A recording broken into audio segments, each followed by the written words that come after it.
বিএনপির ৩১ দফা বাস্তবায়ন উপলক্ষে সমাবেশ অনুষ্ঠিত হয়েছে ফরিদপুরের মধুখালী উপজেলায়। সমাবেশে বিএনপির চেয়ারপারসন বেগম খালেদা জিয়ার সুস্থতা কামনায় দোয়া করা হয়।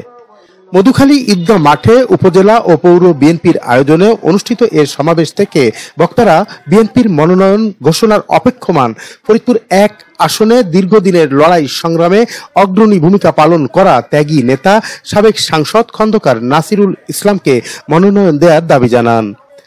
২৬ নভেম্বর বিকেলে মধুখালী উপজেলা বিএনপির সভাপতি সাবউদ্দিন আহমেদ সতেজের সভাপতিত্বে প্রধান অতিথির বক্তব্যে কেন্দ্রীয় কৃষক দলের সহ সভাপতি সাবেক সাংসদ খন্দকার নাসিরুল ইসলাম বলেন, গত ১৭ বছরে সবচেয়ে বেশি নির্যাতিত হয়েছেন শহীদ রাষ্ট্রপতি জিয়াউর রহমানের পরিবার।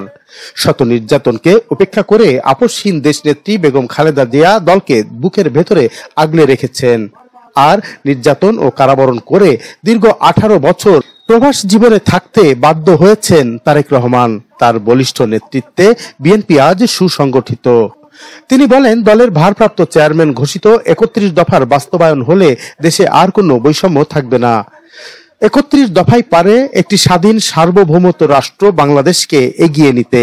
এ সময় তিনি আরো বলেন, ফরিদপুর ১ আসনে কোনোদিন ধানের শীষ বিজয়ী হতে পারেনি, তবে এইবার ভারপ্রাপ্ত চেয়ারম্যান তারেক রহমানের হাতে এই আসনটি উপহার দিতে চাই। সভায় উপজেলার বিভিন্ন গ্রাম থেকে আসা ১০ সহস্রাধিক নেতা কর্মী ও সমর্থকদের উপস্থিতিতে দলীয় চেয়ারপারসন ও সাবেক প্রধানমন্ত্রী বেগম খালেদা জিয়ার সুস্থতা কামনায় মোনাজাত করা হয়। আমাদের দলের যে সকল নেতা কর্মী দীর্ঘ ১৭ বছর জেল, জুলুম, অত্যাচার, নির্যাতন সহ্য করে মারাত্মকভাবে ক্ষতিগ্রস্ত হয়েছেন, তাদের সকল পরিবারকে ইনশাআল্লাহ আমার প্রথম দায়িত্ব হবে ইসলামের করে দেওয়া। বিএনপি হচ্ছে শহীদ রাষ্ট্রপতি জিয়াউর রহমানের সৃষ্টি করা এই দল। এই দল একটি আদর্শের উপর, সেই আদর্শটি হচ্ছে বাংলাদেশের জাতীয়তাবাদ। বাংলাদেশের জাতীয়তাবাদের উপর ভিত্তি করে এই দল তৈরি হয়েছে। এই দলকে বুকের ভিতর আগলে রেখেছেন আপসহীন ভাবে স্বৈরাচারের সঙ্গে করে আপোষ না করে। তার নাম হচ্ছে আপসহীন নেত্রী নাম বেগম খালেদা জিয়া।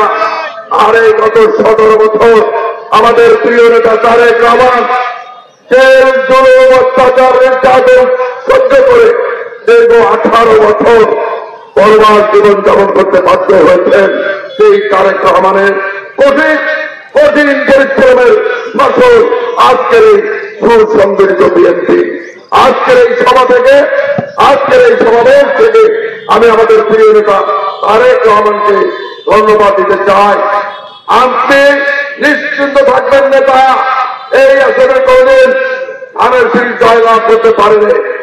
এই আসনে বহু ভারতীয় লোকজন এসে চলে গেছে, কিন্তু এখন যে সংগঠনটি আপনার নির্দেশনায় গঠিত হয়েছে এই মধুখালী, বলমারী, আলফাডাঙ্গায় পুরোপুরি আপনার আদর্শের উপর ভিত্তি করে সংগঠন। ভয় পাওয়ার কোনো কারণ নেই। যে কোনো চ্যালেঞ্জ মোকাবেলা করে ইনশাআল্লাহ এই আসনটি এবার আপনার হাতে আমরা তুলে দিতে চাই। আমাদের উপকার এসেছে, আজকে তার এই দুঃসময় আমরা তার পথে থাকতে চাই। ধন্যবাদ সবাইকে।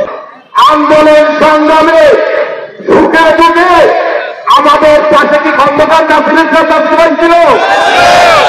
নাসির ভাই ছিল। বাংলাদেশের সবচেয়ে নির্যাতিত পরিবার হল জিয়া পরিবার। আর মধুখালী, বলমারী, আলফাডাঙ্গার সর্বোচ্চ নির্যাতিত নেতা খন্দকার নাসির ভাই। নাসির ভাই আমাদের বিএনপির ভারপ্রাপ্ত চেয়ারম্যান তারেক রহমানের সাথে করজোড়ে অনুরোধ করবো, দয়া করে আপনি খন্দকার নাসির ভাইকে নমিনেশন দিয়ে এই এলাকার বিএনপিকে আপনি আবারও সুপ্রতিষ্ঠিত করেন। আমাদের কাছে আপনি নমিনেশন দিয়ে আপনি ভুল করবেন না, জন্য আপনার প্রতি আমি করজোড়ে অনুরোধ করছি, নাসির ভাইকে নমিনেশন দেবেন। এবং এইখানে যারা উপস্থিত রয়েছেন মঞ্চে, এই ভাইকে বিএনপি বলে বিশ্বাস করি না। ধন্যবাদ।